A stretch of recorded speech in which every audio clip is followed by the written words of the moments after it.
নারীর নিরাপত্তা শুধু তার দায়িত্ব নয়, পুরুষেরও শিক্ষা প্রয়োজন। আপনার কন্যা সন্তানকে নিরাপদে রাখুন। গত কয়েকদিন এই শিরোনামে অসংখ্য লেখা পড়লাম, যেখানে ভীত চিন্তিত মায়েদের উদ্দেশ্যে পরামর্শ থাকে। কিভাবে মেয়েকে আগলে রাখতে হবে, তাকে কিভাবে পর্দা করতে শেখাতে হবে, কিভাবে সে নিজেকে রক্ষা করবে, ইত্যাদি ইত্যাদি। একটা অদ্ভুত শিহরণ নিয়ে সেগুলো পড়ছিলাম, কিন্তু কোনো ছেলের মাকে দেখলাম না। ছেলেদের ছোটবেলা থেকে নারীদের সম্মান করতে শেখাবেন যেভাবে, বা ছেলেকে দৃষ্টি সংযত রাখতে শেখান, এই শিরোনামে কোনো লেখা দেখতে। কিন্তু কেন কেন মেয়েদেরই শুধু শেখানো হবে তারা কিভাবে নিজেদের রক্ষা করবে? কেন ছেলেদের শেখানো হবে না কিভাবে তারা অন্যকে নিরাপদ রাখবে? অধিকাংশ তথাকথিত সমাজ সংস্কারকেরা, বিশেষ করে যারা দিনের কথা বলেন, তারা মেয়েদের পোশাক, পর্দা, মাহারাম, বাহিরে মাহারাম নিয়ে নিয়মের পর নিয়ম বেঁধে দেন।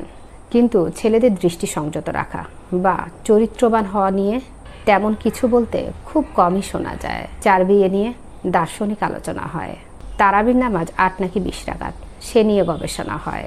দিনী নারীদের ঠিকঠাক পথে রাখতে ফেক আইডি দিয়ে নজরদারি হয়। কিন্তু ছেলেদের জন্য বিশেষ কোনো শিক্ষা, ওয়ার্কশপ বা প্রতীকী উদ্যোগ দেখা যায় না। শুধু মেয়েদের পর্দা করতে হবে, ততক্ষণ এই সমস্যার সমাধান হবে না।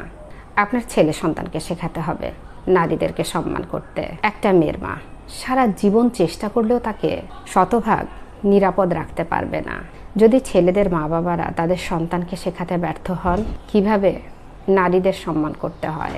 তাই ছেলেদের ছোটবেলা থেকেই শেখাতে হবে নারীদের দিকে কুরুচিপূর্ণ দৃষ্টি না দেয়া, নারীদের প্রতি হয়রানিকে মজা মনে না করা, অন্যের ব্যক্তিগত পরিসর ও স্বাধীনতার প্রতি শ্রদ্ধাশীল হওয়া, ধর্মীয় ও সামাজিক শিক্ষায় ভারসাম্য আনতে হবে। ইসলাম নারীদের যেমন পর্দার নির্দেশ দিয়েছে, তেমনি পুরুষদেরও দৃষ্টি সংযত রাখতে বলেছে। কিন্তু আমরা পর্দার আলোচনা বিশদভাবে করি, অথচ দৃষ্টি সংযত রাখার প্রসঙ্গ তুললে নীরব থাকি।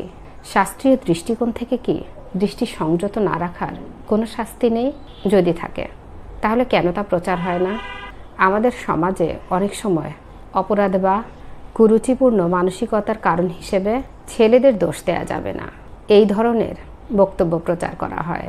কিন্তু বাস্তবতা হলো এই মানসিকতা তৈরি হয় শৈশব থেকেই।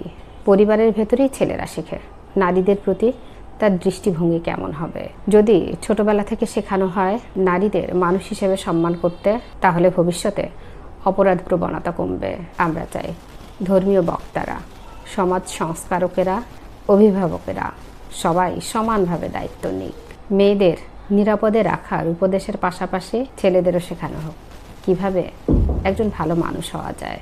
এই দায়িত্ব এড়িয়ে গেলে ভবিষ্যতে সমাজ আরও ভয়ঙ্কর হয়ে উঠবে। আমরা চাই এই পৃথিবী থেকে এই অপরাধ দূর হয়ে যাক। আল্লাহ যেন আমাদের সন্তানদের, আমাদের এই সমাজকে এই অভিশাপ থেকে রক্ষা করেন।